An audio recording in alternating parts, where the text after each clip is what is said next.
με θλίψει. Γι' αυτό παλεύω να σας το πω εδώ και μέρες, από τότε που γύρισα από το χωριό, αλλά δεν έβρισκα τον τρόπο. Δεν είναι για μένα η μεγάλη πρωτεύουσα, το άγχος και οι επιχειρήσεις, κοπέλια. Λυκάθηκα στην αρχή με την ιδέα, πίστεψα ότι θα πουλώ τα γαλατά μου και θα κατακτήσω την Αθήνα εύκολα. Αλλά όταν γύρισα για λίγο στο χωριουδάκι μου, κατάλαβα βαθιά στην ψυχή μου ότι κάναμε μεγάλο λάθος. Δεν είμαι φτιαγμένος για μεγαλεία και τσιμέντα εγώ. Καλύτερα ήσυχος δίπλα στον Κύρι μου, στο χωριό, με τις αίγες μου, τα βουνά και την απόλυτη ησυχία μου. Κεφαλάιο 10. Η επιστροφή στις ρίζες. Στο φωτεινό σαλόνι επικράτησε για αρκετή ώρα μια βαθιά, απόλυτη σιωπή, αλλά αυτή τη φορά δεν ήταν σιωπή θυμού, έντασης ή παρεξήγησης. Ήταν μια ζεστή σιωπή γεμάτη κατανόηση, ανακούφιση και αγάπη. Τα μέλη της οικογένειας κοιτούσαν τον Μάνθο με άλλα μάτια, βλέποντας έναν άνθρωπο που, παρά την απλοϊκότητά του, είχε τη δύναμη να παραδεχτεί το λάθος του και να ακολουθήσει την καρδιά του. Δηλαδή, Μάνθο μου, αποφάσισες οριστικά να επιστρέψεις στο νησί και να αφήσεις την Αθήνα? Ρώτησε ο Σάββας σιγανά, σπάζοντας τη σιωπή. Ήδη ξενίκιασα το κατάστημα και πλήρωσα τις εκκρεμότητες, είπε ο Μάνθος, ανασηκώνοντας το κεφάλι του με ένα ελαφρύ χαμόγελο ανακούφισης. Ήρθα σήμερα μόνο για να μαζέψω τα τελευταία μου πράγματα και φεύγω με το αυριανό καράβι. Αλλά αυτό που μου έτρωγε το μυαλό και την ψυχή όλες αυτές τις μέρες. Ήσασταν εσείς, οι δικοί μου άνθρωποι. Σας αναστάτωσα, σας έκανα άνω, κάτω με τα περίεργα χούγια μου, σας ανάγκασα σε έξοδα, και τώρα φεύγω έτσι απλά. Σχορνάτε με.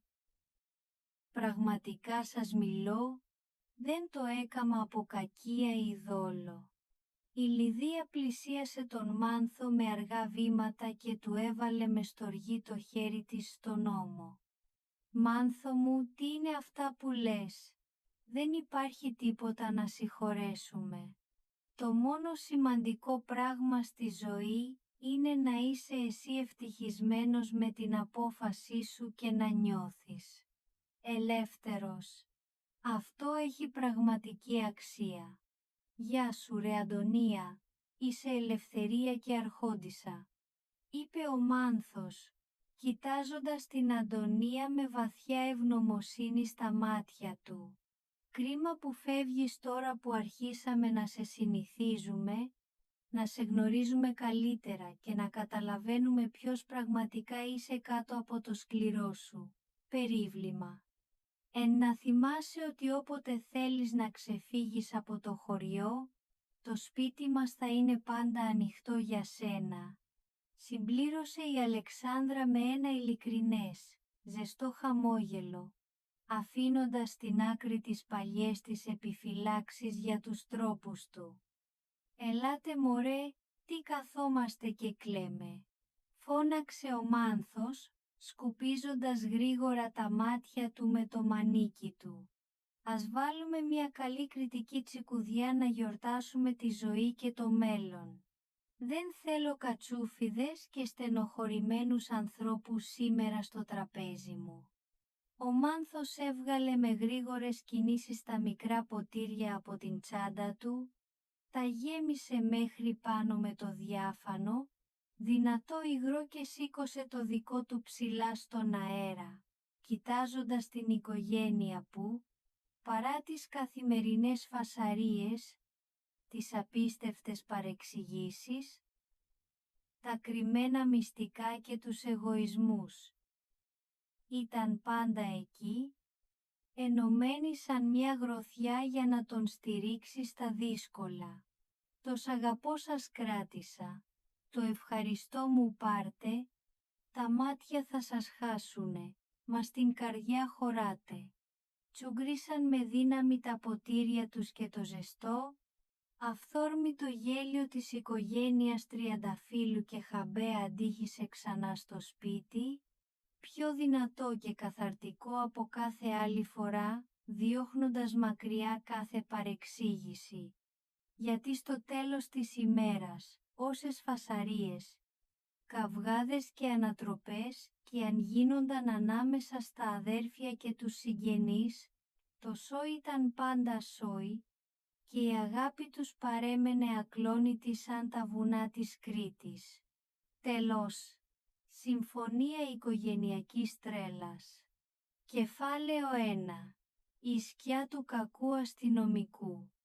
Το πρωινό φως τρύπωνε δειλά μέσα από τις γρίλιες του αθηναϊκού διαμερίσματος, φωτίζοντας τους αιωρούμενους κόκκους σκόνης πάνω από το τραπέζι της κουζίνας. Η Λιδία στεκόταν μπροστά στον πάγκο, με τα χέρια σταυρωμένα και το βλέμμα της καρφωμένο στον Σάββα, ο οποίος έπινε αμέριμνος τον καφέ του, σαν να μην είχε συμβεί τίποτα. Η κούπα του άχνιζε, δημιουργώντας ένα πέπλο ηρεμίας που ερχόταν σε πλήρη αντίθεση με την καταιγίδα που μένονταν στο κεφάλι της γυναίκας.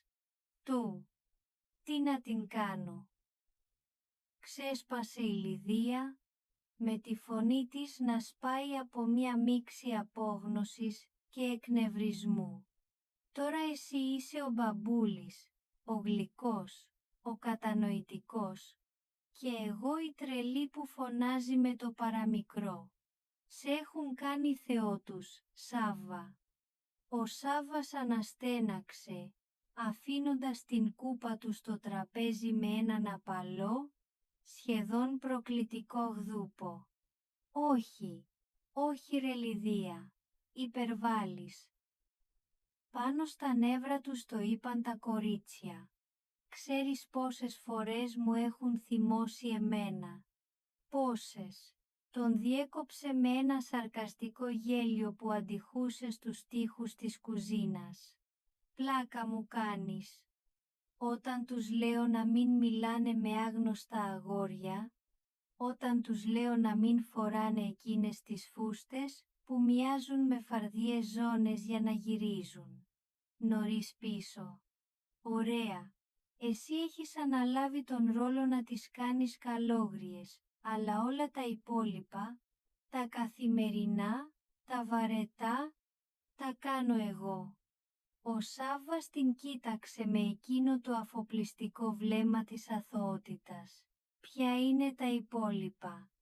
Η Λιδία ένιωσε το αίμα να ανεβαίνει στο κεφάλι της. Πήρε μια βαθιά ανάσα. Τίποτα μωρέ, κάτι ψιλοπράγματα, είπε ειρωνικά. Να ξυπνάνε και να κοιμούνται στην ώρα τους, να τρώνε το φαγητό τους και ας μην είναι πίτσα, να διαβάζουν για το σχολείο, να μαζεύουν τα πράγματά τους από το πάτωμα που το έχουν κάνει να μοιάζει με πεδίο μάχης.